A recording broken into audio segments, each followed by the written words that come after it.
Hello everyone, good morning. কেমন আছো তোমরা সবাই? আশা করছি ভালো আছো, আর আমিও বিন্দাস আছি। তো শীতকাল মানেই তো ঘোরাফেরা আর খাওয়া দাওয়া। তো সবাই যখন পিকনিকে যায়, তো সেটা দেখে দিদি আর আমিও ভাবলাম যে চল আমরাও পিকনিকে যাই। তো যেমন ভাবনা তেমন কাজ। তো পরিবারের ভাগ্নি, তারপরে বাবা মাকে ফোন করে সবাইকে রাজি করিয়ে আমরাও বেরিয়ে পড়লাম পিকনিকের উদ্দেশ্যে। শিলিগুড়ি থেকে 1 ঘন্টার রাস্তা রোহিণীতে। দেখো আমরা বেরিয়ে পড়েছি পিকনিকে যাওয়ার জন্যে। তো দেখো কি বলো তো, এই মনে হয় ফার্স্ট টাইম আমরা সকলে মিলে একসাথে পিকনিকে গেছি কোথাও। ফার্স্ট টাইম মানে কি বলো তো, আমরা তো নিজেদের ফ্যামিলির সাথে গেছি, কিন্তু মা বাবা আর আমরা যে 4 বোন আছি না, তো আমরা কখনো একসাথে না কোথাও পিকনিকে যাইনি। গেছি হয়তো দরকারে বা কোথাও, কিন্তু 4 বোন একসাথে, বাবা মা, হাজবেন্ডরা, তারপর ছেলে মেয়েরা সাথে কখনো না কোথাও যাওয়া হয়নি পিকনিকে। তো এই ফার্স্ট টাইম আমরা সকলে মিলে একসাথে পিকনিকে গেলাম, তাও আবার এতটা দূরে রোহিণীতে। আর জায়গাটাও ভীষণ সুন্দর। আর কি বলো তো, যেহেতু আমরা অনেকটা বেলা করে গেছি না, জায়গাটা আমরা ঘুরে ঠিক মতো দেখতে পারিনি। খাওয়া দাওয়া করতেই আমাদের সময়টা শেষ হয়ে গেছিলো। তাও যদিও বা আমরা রান্না করিনি, বড়দিদি রান্না করেছিল। আর বড়দিদি না রান্না বান্নায় ভীষণ এক্সপার্ট। বড়দিদি যেটা 1 ঘন্টায় রান্না করবে, আমাদের সেটা 2-3 ঘন্টা লেগে যাবে। আর বড়দিদির হাতের রান্নাও ভীষণ সুন্দর। আর যেখানে আমরা এক হই না, দিদি সবার ফার্স্টে রান্না করতে যায়।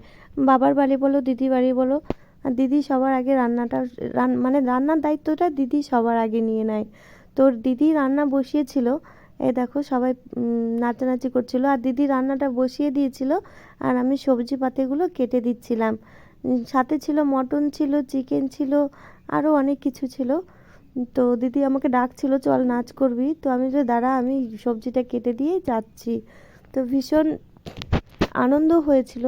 সপরিবারে কি বলো তো, খাওয়া দাওয়াটা মেন কথা না, সপরিবারে যদি এক হয়ে থাকা যায় না, এক জায়গায় যখন হওয়া যায়, মানে ভীষণ মানে আনন্দটা মানে দ্বিগুণ হয়ে যায়। তো সকলে মিলে যেহেতু এক জায়গায় ছিলাম, আর এই ফার্স্ট টাইম পরিবারের সাথে বাবা মার সাথে, তাও আবার পিকনিকে, তো আলাদাই রকমের মজা হচ্ছিল। তো রান্নাবান্না শেষ করে, রান্নাবান্না করছিল ওদিকে দিদি, আর আমি এইদিকে একটু ঘুরতে এসেছিলাম। তো তোমাদের সাথে না আর খাওয়া দাওয়াটা শেয়ার করা হয়নি। রান্না করছিল দিদি, আর আমি একটু নাচ টাচ করে এদিকে একটু জায়গাটা সাইডগুলো গেলাম দেখতে। এসে দেখছি সকলের খাওয়া হয়ে গেছে, লাস্ট আমরা 2-3 জন ছিলাম। তো সেটা আর আমি শেয়ার করিনি তোমাদের সাথে। আর এত সুন্দর জায়গাটা, মানে ওইটুকু সময়ে না মন ভরে না। আমরা পৌঁছতে পৌঁছতে 12টা বেজে গেছিলো, আর আমরা 2-3 ঘন্টা রান্না বান্না খাওয়া দাওয়া করেছি। ফিরতে ফিরতে 4টের মতো বাজে, তখন আমরা ফিরেছিলাম। আর জায়গাটা যেহেতু অনেকটা উঁচুতে, আর সাইডগুলো না অনেকটা গর্ত, মানে সাইডগুলোকে অনেকটা গর্ত গর্ত টাইপের। তো বাচ্চাগুলোকে না দেখে দেখে রাখতে হচ্ছিল। তো দেখো বাবা এখানে প্রণাম করে নিচ্ছিল, আর খাওয়া দাওয়ার শেষ পথে সবাই যখন জিনিসপত্র নিয়ে চলে গেছে নিচে, তো আমরাও নিচে নেমে যাচ্ছিলাম। তো বাবা এখানে প্রণাম করছে, বলছে আবার কবে আসবো না আসবো তার ঠিক নেই। তো সেটাই আর কি, আবার কবে আসবো। এই বছর তো হঠাৎ করেই প্ল্যান হয়ে গেল, আর ভালো মতোই আনন্দ করেছি, এনজয় করেছি। আর দেখা যাক এখন সামনে বার কি হয়।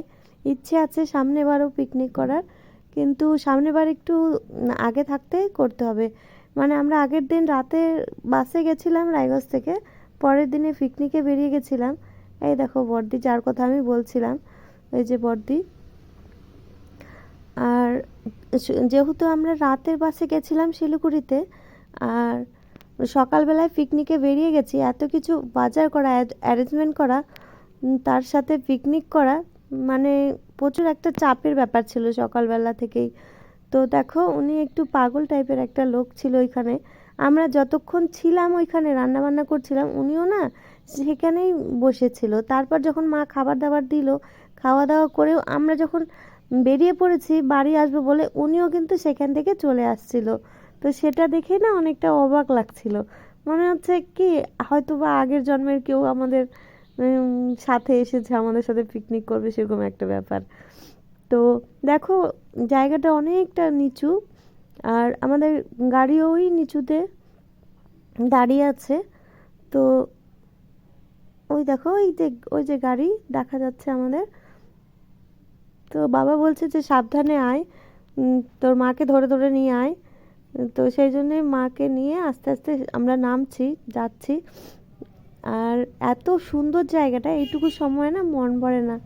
আর আর 2-3 ঘন্টা যদি থাকতে পারতাম তাহলে হয়তো আনন্দটা আরও দ্বিগুণ হতো। মানে অল্পতে স্বাদ মিটলো না, এই আর কি। আর দেখো আমরা এখন বেরিয়ে পড়ছি, আর সবার মন খারাপ যেহেতু আমরা চলে যাচ্ছি।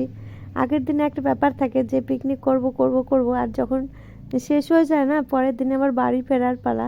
তো একদিনের জন্যই আমরা গেছিলাম শুধু পিকনিক করব বলে। আর ফার্স্ট টাইম যখন পরিবারের সাথে পিকনিক করলাম না, ভীষণ সুন্দর মজা হয়েছিল। আমরা চেষ্টা করব সামনেবারও আবার এরকম পিকনিক করার। আর অ্যারেঞ্জমেন্টগুলো আগে থেকে জোগাড় যন্ত্রণা করে রাখতে হবে।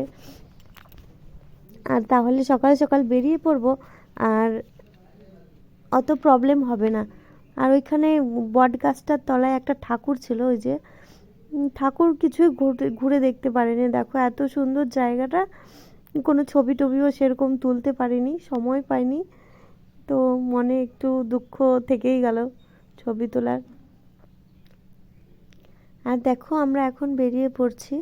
তো এই ছোট ছোট ভিডিওগুলো ভালো লাগলে আমাকে জানিও, আর ভালো থেকো, সাবধানে থেকো সকলে। টাটা।